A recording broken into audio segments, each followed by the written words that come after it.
pasti kondisi ini yang akan terjadi.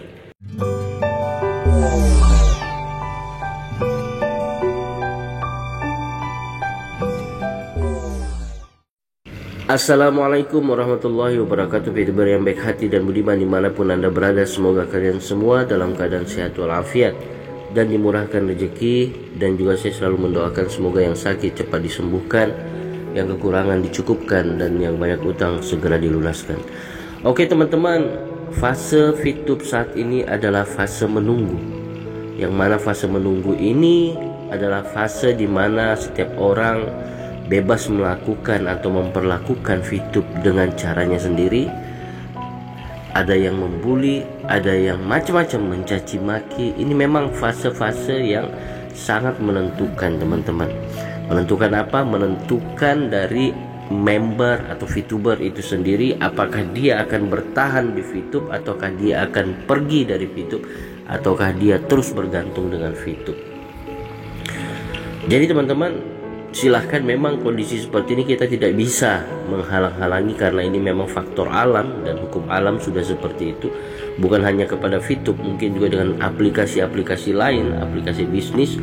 Kalau terjadi seperti ini, pasti kondisi ini yang akan terjadi. Satu sama lain saling curiga mencurigai, satu sama lain saling mencari informasi, bahkan satu sama lain saling menyalahkan, bahkan ada yang menuntut. Ini sudah hukum alam. Dan juga teman-teman, pada saat sebelum di maintenance, ada yang sudah menghasilkan dari Fitub, ada yang baru menanam modal di Fitub, ada yang sudah berlipat-lipat hasilnya dari Fitub,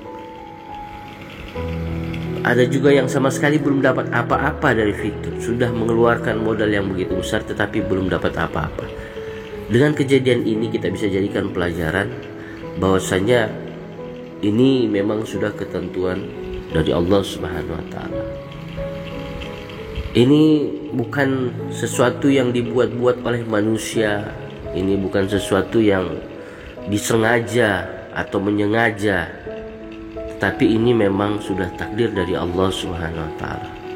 Kalau kita pikir-pikir, kalau kita renungkan, semua kejadian itu sudah ada tertulis di Lauh Mahfuz sebelum kita diciptakan.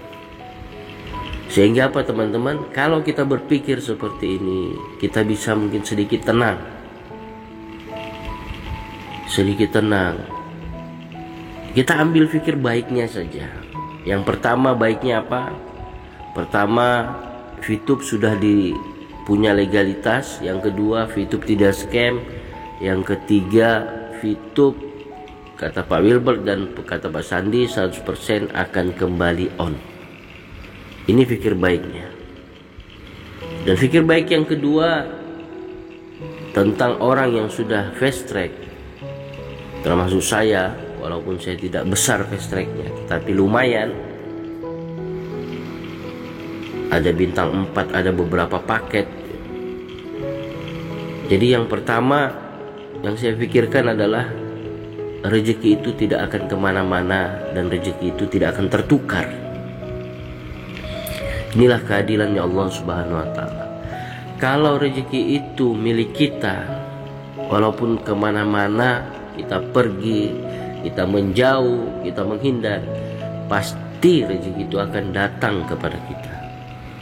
Tetapi sebaliknya, kalau itu bukan rezeki kita, walaupun kita usaha bagaimana untuk mengembalikannya kepada diri kita, kita melakukan beribu upaya, kita melakukan 1000 usaha, kalau bukan rezeki kita, mustahil dia akan datang. Tapi dia pasti tidak akan datang dan hilang dari diri kita. Pikir baik yang berikutnya, seandainya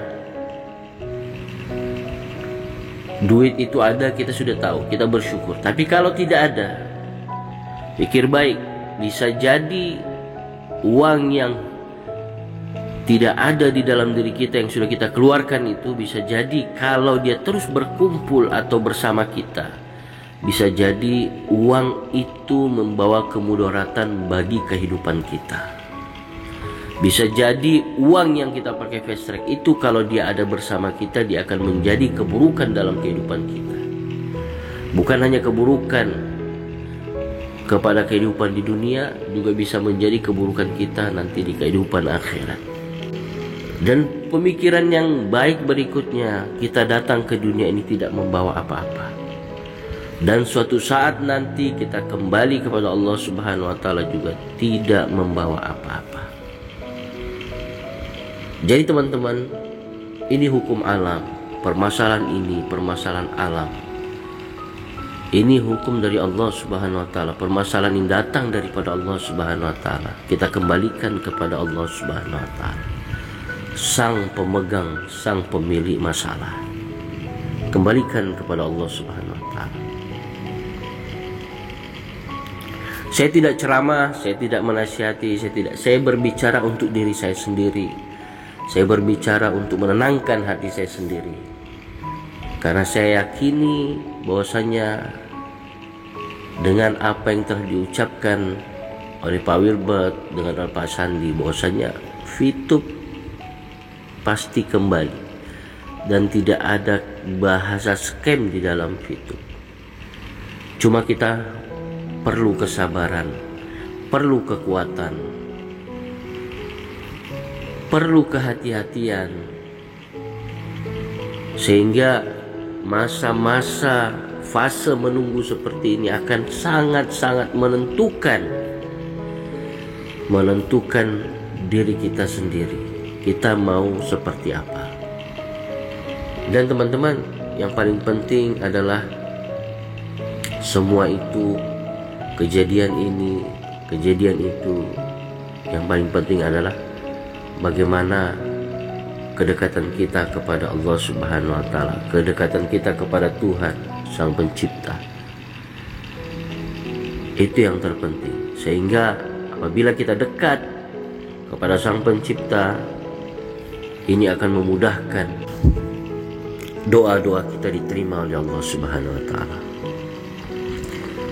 Ibarat ada satu perintah dari sang raja. Silahkan Perdana Menteri, sekarang kita berkumpul di kerajaan ini. Kalian silahkan pegang apa saja yang ada di kerajaan ini. Setiap kalian, apa yang kalian pegang, silahkan ambil. Seluruhnya Perdana Menteri memegang emas, memegang jam dinding besar yang terbuat dari emas dan titik-titiknya terbuat dari angka-angkanya terbuat dari berlian. Ada yang memegang guci besar, semuanya memegang. Setelah mereka pegang, raja perintahkan silahkan ambil. Tiba-tiba ada satu pembantu, seorang budak, dia memeluk sang raja. Sang raja pun kaget. Apa hal sehingga engkau memeluk saya? Kenapa engkau tidak memegang barang-barang yang seperti Perdana Menteri pegang? Jadi apa yang disampaikan sang budak dari sang pembantu? Wahai raja, mereka memegang benda-benda yang ada di istana ini. Mereka dapatkan apa yang mereka pegang. Tetapi kalau saya memegang raja, saya memeluk raja, saya memiliki raja. Kalau saya memiliki raja, maka saya memiliki seluruh istana raja, seluruh isi istana raja. Inilah orang cerdas. Maka teman-teman, sekali lagi, dekati sang pemilik dunia dan akhirat. Dekati Sang Pencipta. Itu saja, semoga bermanfaat. Adapun kekurangannya saya mohon maaf. Assalamualaikum warahmatullahi wabarakatuh.